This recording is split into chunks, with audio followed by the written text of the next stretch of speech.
en todos los ámbitos, pedagógicos, sociales, laborales, y el ministro quedó respondiendo en unos días, todavía no lo hace, y una de nuestras propuestas era que no se adelantaran las vacaciones, y le entregamos razones pedagógicas. La principal es que costó mucho echar a andar este tema de la educación a distancia, por supuesto, con todas las dificultades que hemos tenido, la conectividad que no existe en todas las casas de igual forma, niños que derechamente no tienen acceso a internet, y todo lo que se ha debatido en estos días que nosotros pusimos el tema. Pero costó echarlo a andar, con dificultades mis colegas han hecho un gran esfuerzo. Hay escuelas rurales donde los colegas han recorrido kilómetros para entregarle las guías en las casas a los niños. Se han seguido haciendo algunos turnos éticos para entregar guías, etcétera, etcétera.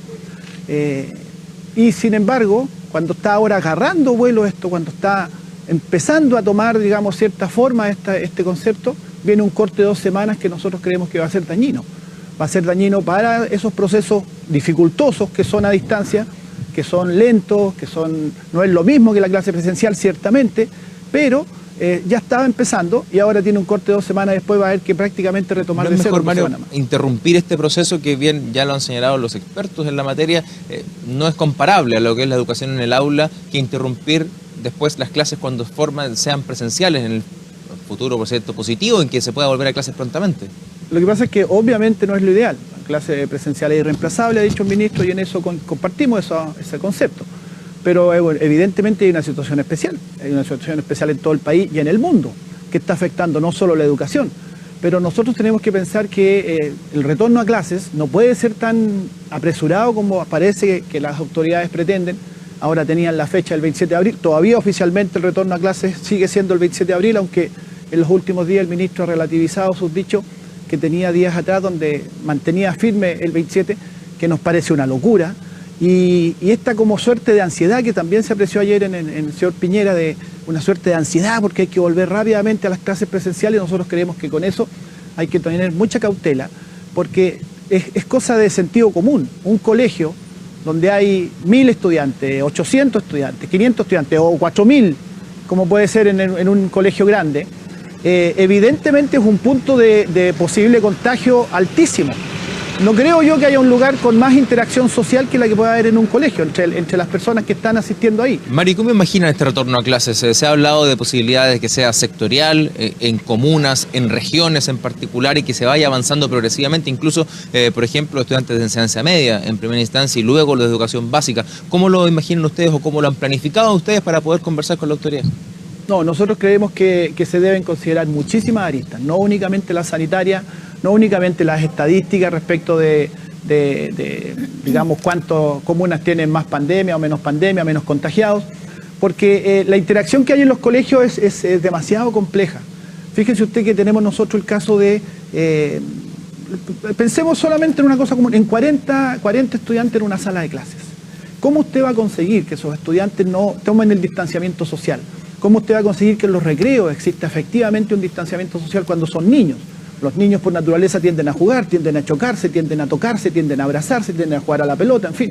¿Cómo va a hacer usted en los baños para tener las condiciones donde asegure ese distanciamiento social? Entonces, hay muchas aristas que no son solamente estadísticas o epidemiológicas. Por supuesto, este es un tema de salud y los epidemiólogos tienen mucho que decir, pero también las comunidades escolares tenemos mucho que decir. Por eso nosotros hemos propuesto que se conforme una mesa de trabajo donde seamos escuchados todos, donde todos podamos decir, porque a nuestro entender, ese apresuramiento que uno observa en las autoridades, esa ansiedad porque se retomen las clases, que se cumplan los calendarios, que se completen los programas de estudio en un año absolutamente anormal, a nosotros nos parece que es una ansiedad que hay que contener. Por de pronto nosotros ya hemos dicho, el 27 de abril, si la autoridad insiste en mantener esa fecha como fecha de retorno a clase, nosotros no vamos a volver. No vamos a volver porque tenemos que cuidarnos, tenemos que cuidar a nuestros estudiantes, tenemos que cuidar a sus familias.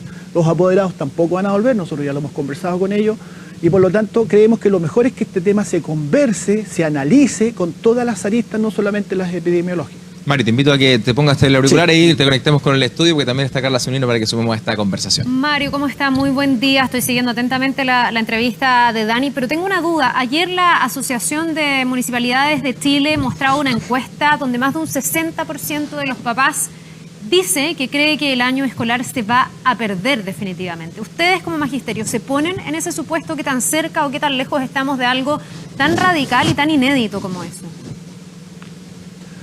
Buen día, Carla. Bueno, por supuesto que uno no puede descartar ningún escenario en la situación actual. Si uno ve lo que ha pasado en nuestros países, yo creo que hay varios escenarios factibles. Pero yo creo que es muy prematuro hablar de pérdida del año escolar, sobre todo porque efectivamente, como usted dice, sería una medida radical, inédita, y además es bastante compleja y difícil. A ver, imaginemos, ¿qué significa perder el año escolar? Que un niño que está en kinder, que tiene 5 años, el próximo año con 6 años tendría que volver a hacer kinder, un estudiante que está en cuarto medio. Yo tengo un hijo en cuarto medio precisamente. ¿Qué significaría? Que no egresa de la enseñanza secundaria y por lo tanto el próximo año no habría postulaciones a la universidad porque no habrían estudiantes egresados. Yo creo que es demasiado complejo, es un escenario que no se puede descartar dado lo que hay. Ojalá, por supuesto, no lleguemos a eso porque significará que nos fue muy mal como país con el tema de la pandemia. ¿Mario? Significa que esto tuvimos que entenderlo largos meses. Pero el tratar de evitar ese escenario no puede llevar también a hacer que de alguna manera se pase este año a toda costa y que haya un déficit en la calidad de la educación. Usted toca, por ejemplo, el tema del cuarto medio. Ahí hay un momento importante en la vida de los jóvenes que se tienen que preparar de buena manera y no sé si van a contar con esa buena preparación. Entonces, a toda costa que tengan que rendir una prueba de selección y entrar a la universidad o la educación superior, podría ser también que sea con un déficit de aprendizaje.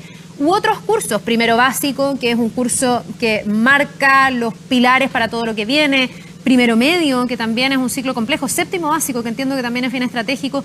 No puede haber un déficit en la calidad de la educación y pasar como a toda prisa un año que no logre completar la formación necesaria. Sí, bueno, pone buenos ejemplos, Carla, parece que domina bien la pedagogía.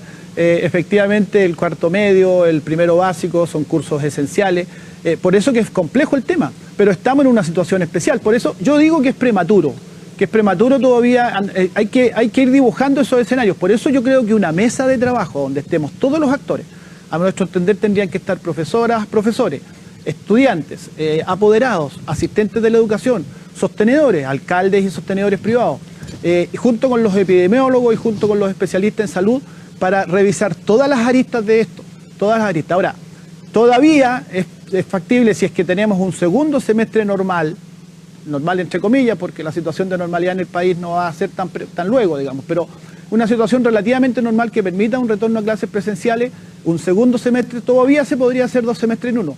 Pero eso no lo sabemos, porque ¿cómo sabemos cuánto va a evolucionar la pandemia?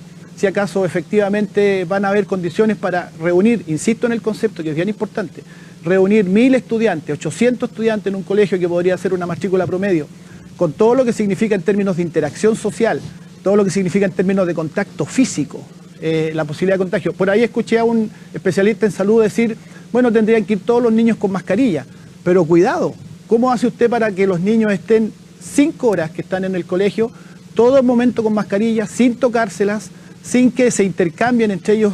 Las mascarillas son desechables, además los mismos especialistas lo han dicho, usted va a disponer de 3.500.000 mascarillas diariamente para todos los días cambiarlas y que todos los estudiantes puedan tener. Entonces, una cosa son las medidas epidemiológicas y otra cosa es la realidad que se da en los colegios, cómo es la interacción, cómo es la forma en que actúan los niños, que usted no lo va a poder controlar al 100%. Y si usted tiene un niño contagiado en el patio, en el recreo, ese niño seguramente va a contagiar a cientos más. Y esos niños, como sabemos y han dicho los especialistas, van a ser asintomáticos probablemente.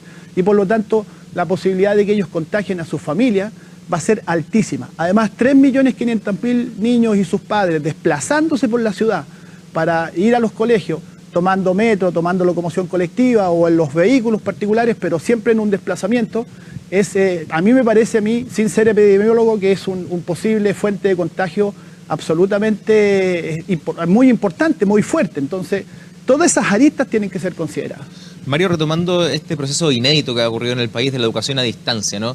Donde en un principio, tú decías, costó bastante y las familias lo sintieron con una cantidad de carga de trabajo que algunos reclamaban, los propios padres y apoderados, también los niños.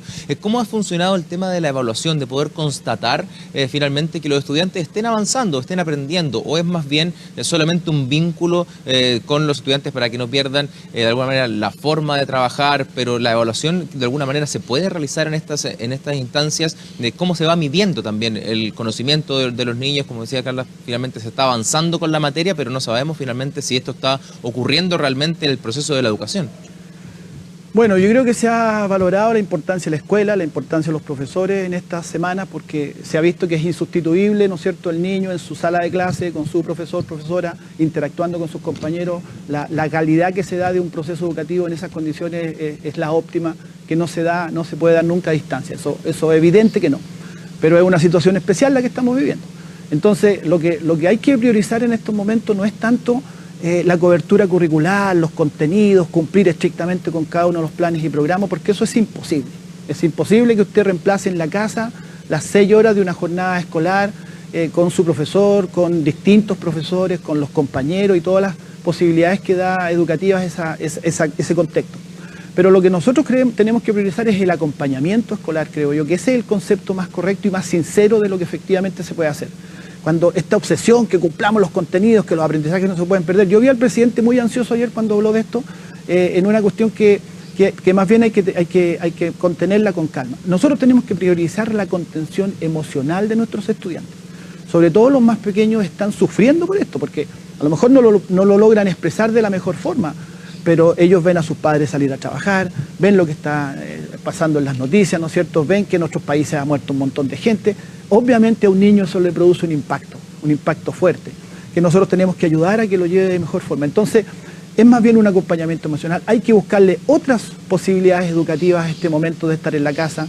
Se puede, por ejemplo, entregar una guía donde los niños puedan, si tienen un pequeño patio, plantar una plantita, ¿no es cierto? Seguir ese proceso. Pueden aprender a cocinar, puede parecer muy banal y hasta un poco cotidiano el tema ese, pero si un niño aprende a cocinar, me parece a mí que está teniendo posibilidades educativas de entender conceptos físicos, entender conceptos químicos, aprender sobre los alimentos. Hay muchísimas posibilidades educativas y la evaluación que usted preguntaba específicamente en esta etapa no puede ser sumativa. La evaluación sumativa es la nota al libro, para que entienda la gente el concepto más fácilmente.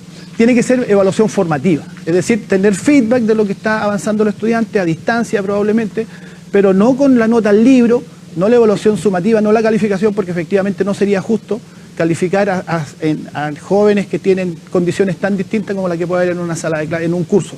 Mario Aguilar, muchas gracias por acompañarnos esta mañana con un tema sin duda complejo, Carla, que todavía no tiene una solución, pero claro, hay unas variables que hay que tomar sobre la mesa, lo que tiene que ver con la salud, que es lo prioritario, y luego, por cierto, planificar cómo va a ser este retorno a clases. Y me quedo con lo último que planteaba Mario Aguilar, este acompañamiento que hay que hacer con los niños, más que llenarlos de actividades, de tareas desde el punto de vista educacional, numérico, más que sea un camino más formativo, ¿no?, de poder compartir también con ellos en casa. Tal cual. Es una oportunidad para tener otros tipos de aprendizaje y sobre todo emocional. Temazo, que hemos abordado, y vamos a seguir bien pendientes a todo lo que ocurra con este eventual o no regreso a clases. Gracias a Mario Aguilar, gracias también Dani, que tengan un buen día. Nos vemos. Chao, chao.